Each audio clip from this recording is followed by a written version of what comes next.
One പ്ലസിന്റെ OnePlus Nord C4 lite എന്ന പുതിയൊരു സ്മാർട്ട് ഫോൺ ഇന്ത്യൻ മാർക്കറ്റിൽ ലോഞ്ച് ചെയ്തിട്ടുണ്ട്. ഈ ഒരു സ്മാർട്ട് ഫോൺ 20,000 രൂപ പ്രൈസ് റേഞ്ചിലാണ് വരുന്നത്. ഈ ഒരു വീഡിയോയിൽ നമ്മൾ നോക്കാൻ പോകുന്നത് one plus Nord C4 lite എന്ന ഫോണിന്റെ ഒരു സ്പെസിഫിക്കേഷൻ അനാലിസിസ് ആണ്. നമ്മൾ ആദ്യം എടുത്തു വരേണ്ട ഫീച്ചേഴ്സിനെ പറ്റി പറയുകയാണെന്നുണ്ടെങ്കിൽ ഈ ഒരു ഫോണിൽ അങ്ങനെ ഭയങ്കരം എടുത്തു വരേണ്ട ഫീച്ചേഴ്സ് ഉള്ളതായിട്ട് തോന്നിയിട്ടില്ല. ഇനി ഈ ഒരു പ്രൈസ് റേഞ്ചിൽ വലിയ തരക്കേടില്ല എന്ന് തോന്നിയിട്ടുള്ള ഫീച്ചേഴ്സിനെ പറ്റി പറയുകയാണെന്നുണ്ടെങ്കിൽ ഇപ്പോൾ ബാറ്ററിയുടെ കാര്യത്തിൽ 5500 mAh ബാറ്ററി ഇതിൽ വരുന്നുണ്ട്. നല്ലൊരു ബാറ്ററി കപ്പാസിറ്റി തന്നെയാണ്. 80 വാട്ടിന്റെ ഫാസ്റ്റ് ചാർജിംഗ് സപ്പോർട്ടും വരുന്നുണ്ട്. അധികം ഒരു പ്രൈസ് റേഞ്ചിൽ നല്ലൊരു ചാർജിംഗ് സ്പീഡും തന്നെയാണ്. ടൈപ്പ് സി ചാർജിംഗ് പോർട്ടും ഇതിൽ കൊടുത്തിട്ടുണ്ട്.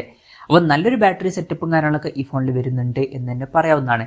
ഡിസ്പ്ലേയുടെ കാര്യത്തിലോട്ട് പോകുകയാണെന്നുണ്ടെങ്കിൽ 6.6 ഇഞ്ചിന്റെ ഫുൾ HD+ ഡിസ്പ്ലേ ഈ ഫോണിൽ വരുന്നുണ്ട്. AMOLED ഡിസ്പ്ലേ തന്നെ ഇതിൽ കൊടുത്തിട്ടുണ്ട്.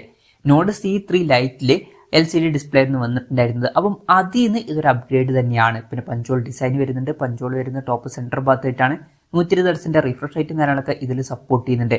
പീക്ക് ബ്രൈറ്റ്നസ് വരുന്നത് 2100 nits ആണ്. പിന്നെ 480 Hz PWM ഡിമ്മിംഗ് എന്നുള്ള ഫീച്ചർ ഇതിൽ സപ്പോർട്ട് ചെയ്യുന്നുണ്ട്.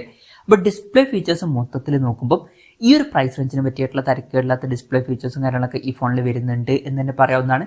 പിന്നെ നോഡ് C3 ലൈറ്റുമായിട്ട് കമ്പയർ ചെയ്യുമ്പോൾ അത്യാവശ്യം നല്ല അപ്ഗ്രേഡ്സും വരുന്നുണ്ട്. AMOLED ഡിസ്പ്ലേ ഒക്കെ ഇതിൽ കൊടുത്തിട്ടുണ്ട്. പിന്നെ അലേർട്ട് സ്ലൈഡർ എന്നുള്ള ഫീച്ചർ ഇതിൽ വരുന്നില്ല. In display finger print sensor ഈ ഫോണിൽ കൊടുത്തിട്ടുണ്ട്. ഫോണിന്റെ വെയിറ്റ് വരുന്നത് 191 ഗ്രാമാണ്. തിക്നെസ് വരുന്നത് 8.1 mm ആണ്. IP54 റേറ്റിംഗ് ഇതിൽ സപ്പോർട്ട് ചെയ്യുന്നുണ്ട്. പിന്നെ ഈ ഫോണിന്റെ മെഗാ ബ്ലൂ, സൂപ്പർ സിൽവർ, അതുപോലെ തന്നെ അൾട്രാ ഓറഞ്ച് എന്നീ കളർ വേരിയൻസ് ആണ് ഇപ്പോൾ ലോഞ്ച് ചെയ്തിരിക്കുന്നത്.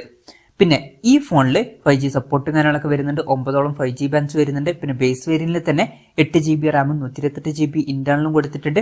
8GB റാമും 256GB ഇന്റേണലുമായിട്ട് വരുന്ന ഒരു വെർഷനും വരുന്നുണ്ട്.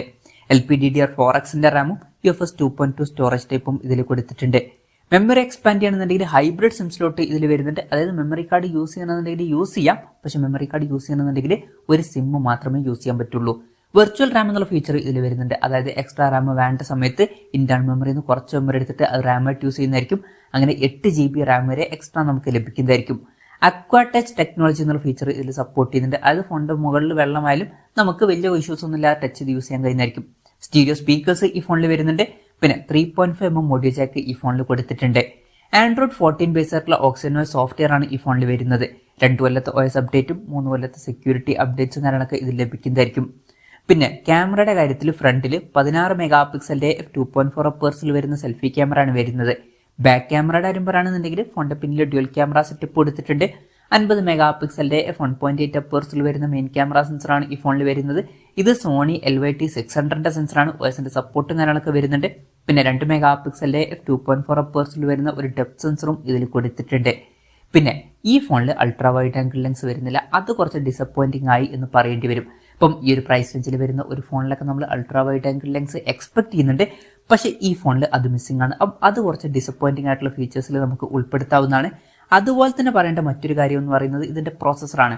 സ്നാപ്ഡ്രാഗൺ 695 എന്നുള്ള പ്രോസസ്സറാണ് ഇതിൽ കൊടുത്തിരിക്കുന്നത്. ഇപ്പോൾ one plus Nord C3 light എന്ന ഫോണിലും ഇതേ സെയിം പ്രോസസ്സറാണ് വന്നിട്ടുള്ളത്. അതുപോലെ തന്നെ C2 ലൈറ്റ് എന്ന ഫോണിലും സെയിം പ്രോസസ്സറാണ് കൊടുത്തിരിക്കുന്നത്.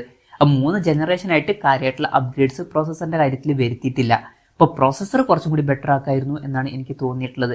ഇപ്പം ഈ ഒരു പ്രോസസ്സർ ലോഞ്ച് ചെയ്ത സമയത്ത് 20,000 രൂപ പ്രൈസ് റേഞ്ചിൽ അത്യാവശ്യം നല്ലൊരു പ്രോസസ്സറൊക്കെ തന്നെയായിരുന്നു.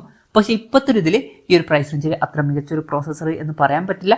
ഈ ഒരു പ്രോസസ്സറിന് പല ലിമിറ്റേഷനും ഉണ്ട്. അപ്പം പ്രോസസ്സറിന്റെ കാര്യത്തിൽ കുറച്ച് കാലങ്ങളായിട്ട് അവർ കാര്യമായിട്ടുള്ള അപ്ഗ്രേഡ്സ് കൊണ്ടുവന്നിട്ടില്ല. അപ്പം അത് കുറച്ച് ഡിസപ്പോയിന്റിംഗ് ആയി എന്ന് പറയേണ്ടി വരും.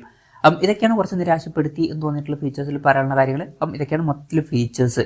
ഇനി വിലയുടെ കാര്യം പറയുകയാണെന്നുണ്ടെങ്കിൽ 8GB റാം 128GB ഇന്റേണൽ വെർഷന്റെ വില വരുന്നത് 19,999 രൂപയാണ്. 8GB റാം 256GB ഇന്റേണൽ വെർഷന്റെ വില വരുന്നത് 22,999 രൂപയാണ്. ജൂൺ 27 മുതലാണ് ഫോണിന്റെ സെയിലും കാര്യങ്ങളൊക്കെ സ്റ്റാർട്ട് ചെയ്യുന്നത്. പിന്നെ ആമസോൺ വഴിയും അതുപോലെ തന്നെ വൺ പ്ലസിന്റെ വെബ്സൈറ്റ് വഴിയുമാണ് ഈ ഫോണിന്റെ സെയിലും കാര്യങ്ങളൊക്കെ നടക്കുന്നത്. ICICIയുടെ അതുപോലെ തന്നെ വൺ കാർഡിന്റെ കാർഡ് യൂസ് ചെയ്യണമെന്നുണ്ടെങ്കിൽ 1000 രൂപയുടെ ഓഫും കാര്യങ്ങളൊക്കെ ലഭിക്കുന്നതായിരിക്കും.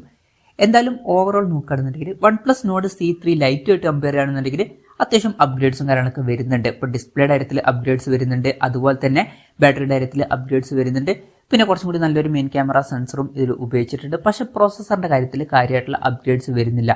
ഇപ്പം ബാക്കി ബ്രാൻഡുകളുടെ ഫോണുകളായിട്ട് കമ്പയർ ചെയ്യുകയാണെന്നുണ്ടെങ്കിൽ ഈ ഒരു പ്രൈസ് റേഞ്ചിൽ ഇതിനേക്കാൾ ബെറ്റർ ആയിട്ടുള്ള ഫീച്ചേഴ്സുമായിട്ട് വരുന്ന ഫോണുകളൊക്കെ വരുന്നുണ്ട്. ഇതിനേക്കാൾ ബെറ്റർ ആയിട്ടുള്ള പ്രോസസ്സറുള്ള AMOLED ഡിസ്പ്ലേയുമായിട്ട് വരുന്ന ഫോണുകളൊക്കെ വരുന്നുണ്ട്.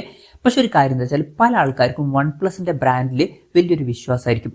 അങ്ങനെയുള്ളവർക്ക് ഈ ഒരു പ്രൈസ് റേഞ്ചിൽ ഈ ഫോൺ തീർച്ചയായിട്ടും ഇപ്പോഴത്തെ ഇതിൽ കൺസിഡർ ചെയ്യാവുന്നതാണ്. ഈ ഒരു പ്രൈസ് റേഞ്ചിൽ അത്യാവശ്യം നല്ല അപ്ഗ്രേഡ്സും കാര്യങ്ങളൊക്കെ അവർ ഈ ഫോണിൽ കൊണ്ടുവന്നിട്ടുണ്ട് എന്ന് തന്നെ പറയാവുന്നതാണ്. പിന്നെ ഈ ഒരു പ്രൈസ് റേഞ്ചിൽ വരുന്ന വൺ പ്ലസിന്റെ ഫോണുകൾക്ക് അത്യാവശ്യം നല്ല സെയിലും കാര്യങ്ങളൊക്കെ വരാറുണ്ട്. ഈ ഒരു ഫോണിനും അതുപോലെ അത്യാവശ്യം നല്ല സെയിലും കാര്യങ്ങളൊക്കെ വന്നേക്കാം. എന്തായാലും ഓവറോൾ നോക്കുമ്പോൾ ഈ ഒരു പ്രൈസ് റേഞ്ചിൽ അത്ര ബെസ്റ്റ് ആണ് എന്നൊന്നും പറയാൻ പറ്റില്ല.